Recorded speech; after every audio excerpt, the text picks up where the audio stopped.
Welcome to Fireside Gaming. I'm Billum, and we're doing another retro game collecting update. This time around, I've got some DS, some Wii games, as well as a couple of extra surprises. So let's go ahead and start off with a big one, which is Pokemon Black version 2 for the Nintendo DS. I am not a Pokemon guy past Gen 3. My wife picked this up. She's been interested in playing these. We actually don't have Black 1 yet, so that's still something that we're looking for. But we ended up getting a hold of this one. We found it. We got it for a decent... well, it's a Pokemon game. You know they go for a little bit. But like we didn't do too bad on getting it. It's in great shape. It's got the manual. It's got the game, which I thought it was interesting that it actually has a black cartridge. I've never seen these, so I didn't know. I assumed that the white version has a white cartridge. That would just make sense to me. But that's the first one. It's a big one. Holy crap, Pokemon games cost way too much money for what they are. But that's the first one. And the second one is yet again another Pokemon game. But this time it's Pokemon Ranger Guardian Signs. Nintendo DS again, and yet again, this is something that my wife wanted. She added it to our collection. I'm not against playing these eventually someday, but I don't have a high level of interest, I should say. And just like with the other one, this is, complete. It's got the booklet. It's got the game. If you've watched... excuse me. If you've watched the previous collection videos, you know that we already picked up the first one. This is the third one of the Pokemon Ranger games. We don't have the second one yet. That's still something we're keeping an eye out for. But it's not, like I said, I'm not against playing through these. Maybe they'll eventually show up on the channel as reviews. But for right now, I wouldn't expect them anytime soon unless I get a lot of comments and stuff where people are like, hey, I really want to see this.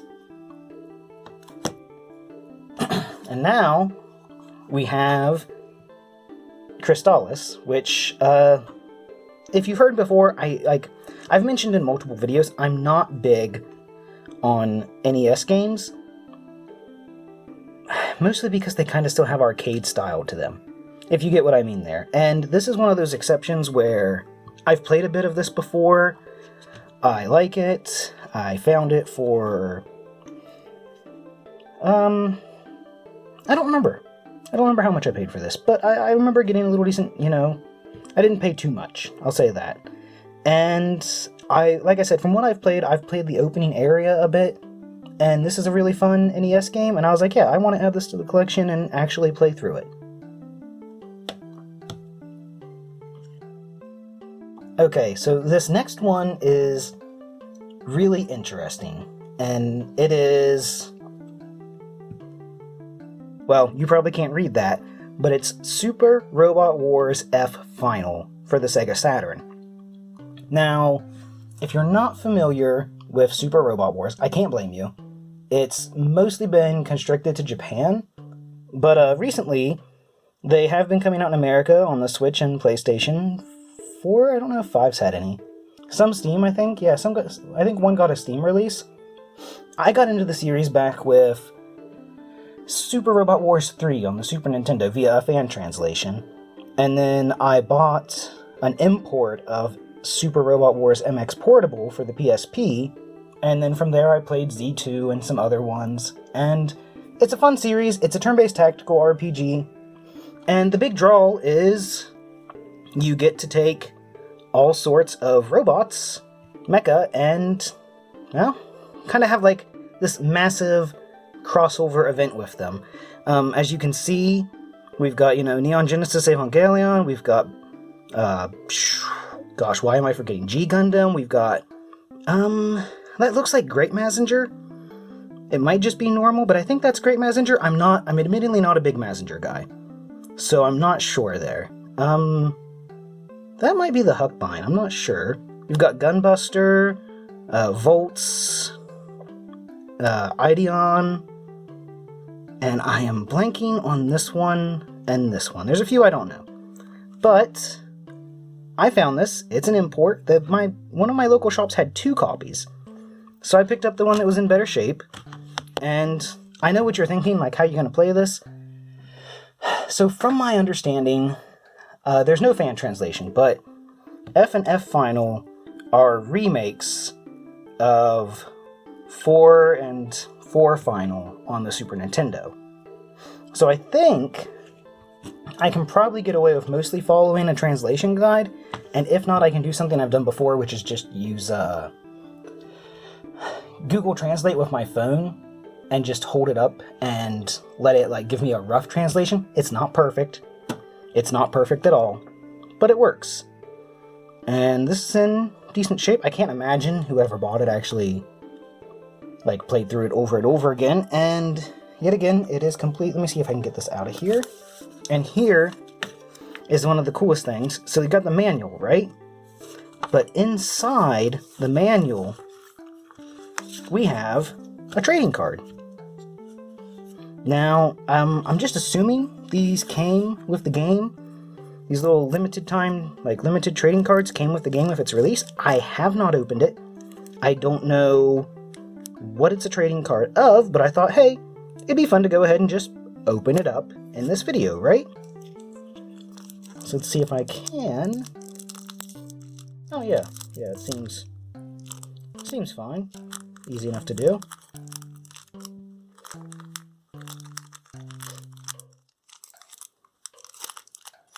Okay, there's that.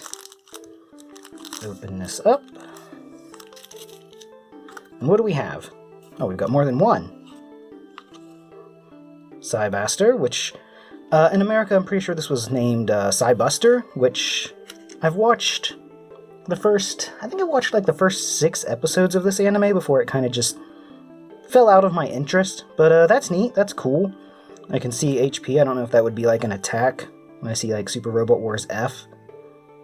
Might have to go through and look at this. There was evidently a trading card game back in the day, and that's cool. Get Best Mark II, is that from like Victory Gundam? I'm not sure. Late UC is not my strong suit, and I probably shouldn't like nerd out super hard on Mecha and Gundam here. This is retro gaming stuff, but this is just neat, and it was kind of cool to see a game this old still have the sealed cards in it. So I thought, we'll just open this up, show them off, see if we can get them back in here. I apologize if I sound a bit off. I've had some congestion with this change in season, as is every spring. And there we go.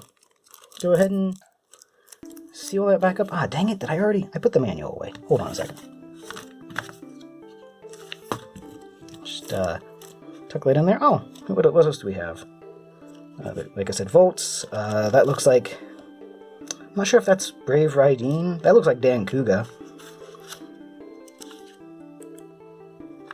There's the RX 78-2, Burning Gundam, or God Gundam in Japan, and then there's Wing Zero.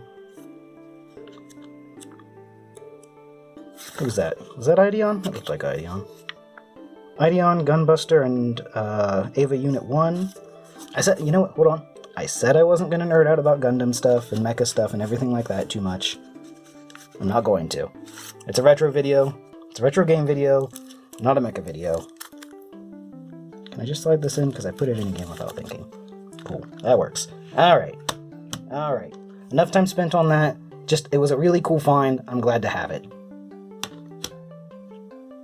Okay, so up next is Kirby's Dream Collection Special Edition, which has a lot of Kirby games in it. You get Kirby's Dream Land, Kirby's Adventure, Kirby's Dream Land 2, Kirby Superstar, Kirby's Dream Land 3, Kirby 64 and the Crystal Shards, or Kirby 64 the Crystal Shards, as well as a couple of other things. I've been looking to pick this up for a while now because it's a great way to get a lot of Kirby games all at once. Specifically, I had a copy of Crystal Shards as a kid on the N64 that went missing. We're just gonna assume stolen.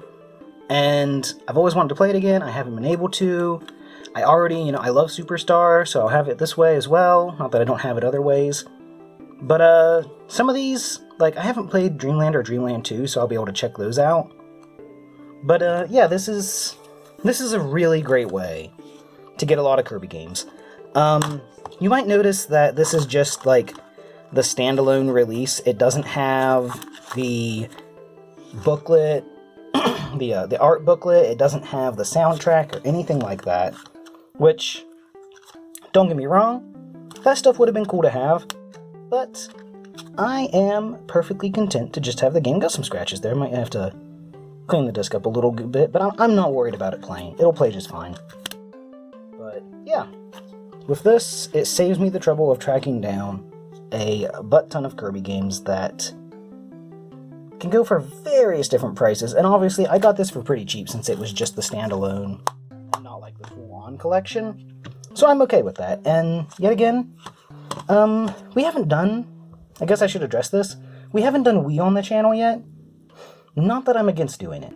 I just haven't found, I don't know what I want to do. I've been looking into getting a capture card.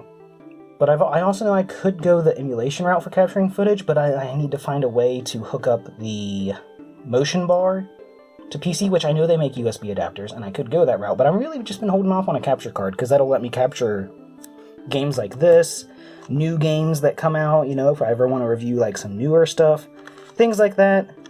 So that's why Wii hasn't been touched on a whole lot yet, but maybe it eventually will.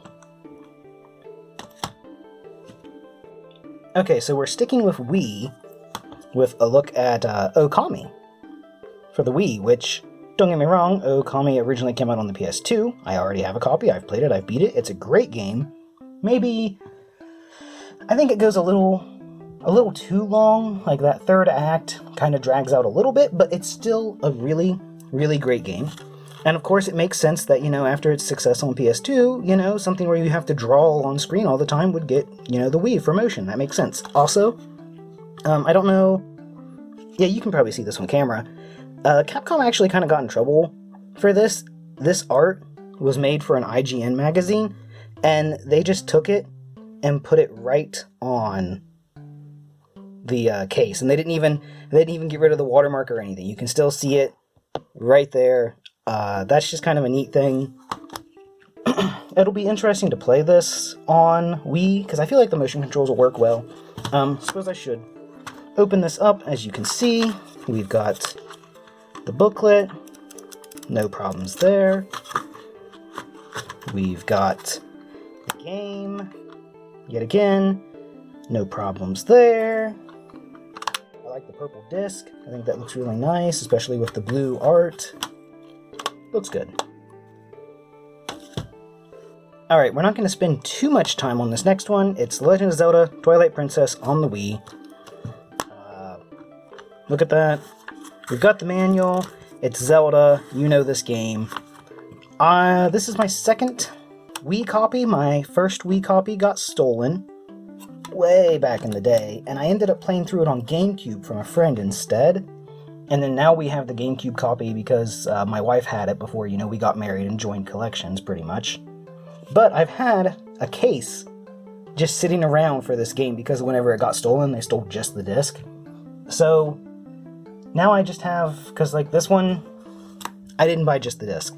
This was part of a lot, along with Kirby and Ohkami.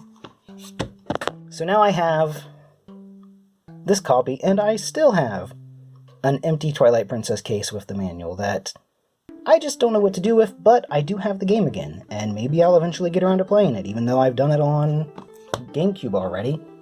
It'll just depend. I'm actually not, without going into too much detail, I'm not really a big fan of Twilight Princess. I feel like it's an okay Zelda game, but I feel like compared to like a lot of other ones, it doesn't match up. Like, I prefer Wind Waker, I prefer Ocarina of Time, both of those to Twilight Princess. Not to say that it's bad, it's not a bad game. I'll play it over Majora's Mask. I don't like Majora's Mask. I know that's kind of a hot take to a lot of people, but it is what it is. But there's that one. I said we wouldn't spend too much time on it, we're not. Okay, so this next one is actually a pretty big deal to me. because it's a game I've been looking for a long time, and that's Gungrave on the PS2. So if you don't know what Gungrave is, it's, oh gosh, I forgot the guy's first name. Naitao, is that it? He did Trigun, he does Gungrave. It started out as a game, and then it got an anime, and if you grew up in the 90s into the 2000s, you probably, well, not probably, but you might remember seeing Gungrave run on Tech TV on their Anime Unleashed segment. That's how I watched it, and that inspired me to buy the box set of the anime as a teenager. And I also bought Gungrave Overdose, which is a sequel to Gungrave, the game, not the anime. The anime differs with its ending and some other stuff, but it's still a really good watch. So I've played this before, but I've never had it in my collection. I had Overdose as a kid, I played the crap out of it, and I've been looking to add this to my collection for a long time. So I finally found it at one of my local stores, and of course, I had to pick it up. My only complaint is that as fun as this game is, the price that it goes for right now, I think I paid $45 for this. And here's the thing. This game only lasts for, I don't know, 3-4 hours maybe? It's not a long game. It's not a long game at all. It oozes style. Its gameplay is fun, if a bit simple, but that's a lot to pay for. And I'm really doing it because I like this series. I like a lot about it. Beyond the Grave, Brandon, he's cool. The relationship with Harry I almost said McDougal, but that's Outlaw Star. Harry McDowell is fun, is really good, especially if you watch the anime for the backstory stuff. Loads of fun, and I already had Overdose, which I picked up back in the day for $20 brand new. Like, that's literally what it released for. And Overdose is easily worth that. It has a lot more content. Story might not be quite as good, and design-wise, Grave, Beyond the Grave, doesn't look near as cool. He looks more of like a hitman, like a professional hitman, than this, like, crazy, over-the-top cowboy, but still cool.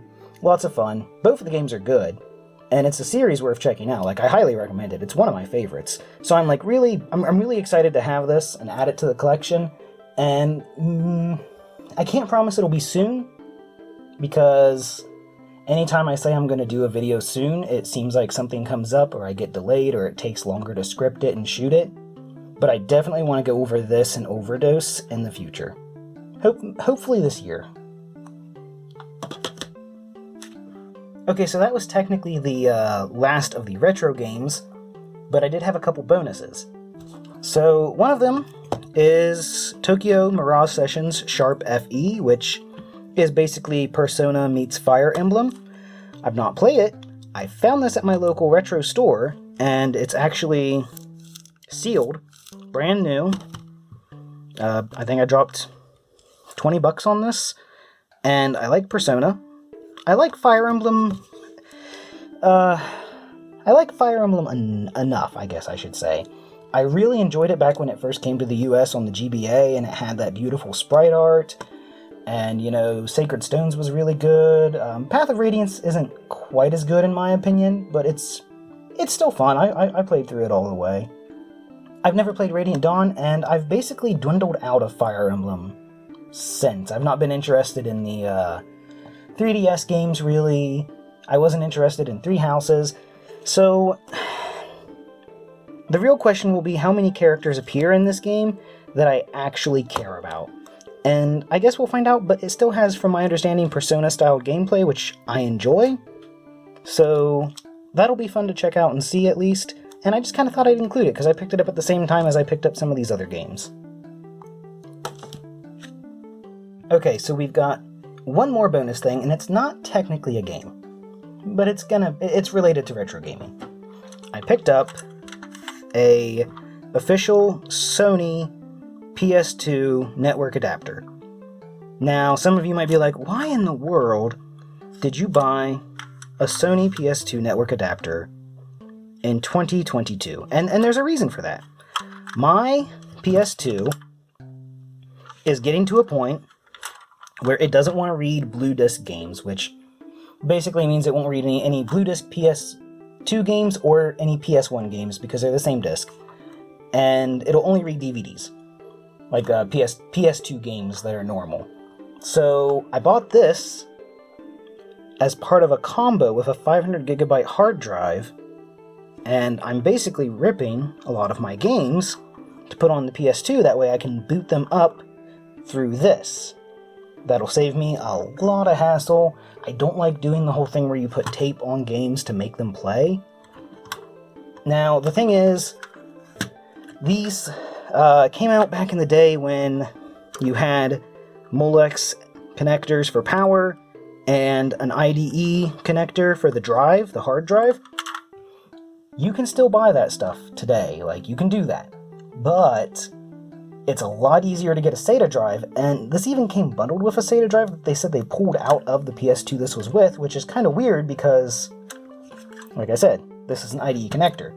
So, I picked this up. I grabbed this on Amazon. You can find it on there. You can grab them on eBay. But this is an upgrade kit.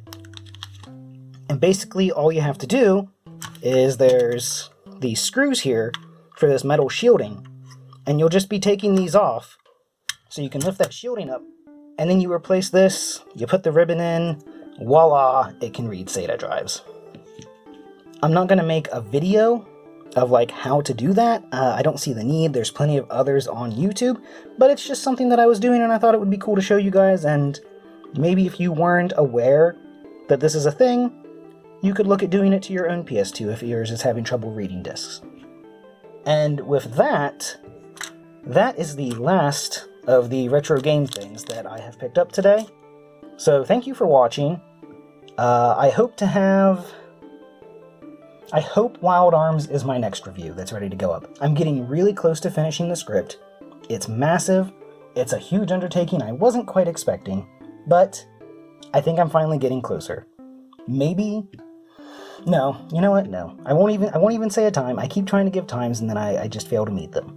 So look for it in the future. I'm working on it. I hope to make it my next review. So until then, thank you for watching. You can like, comment, subscribe, do all that jazz if you want. And, as always, take it easy.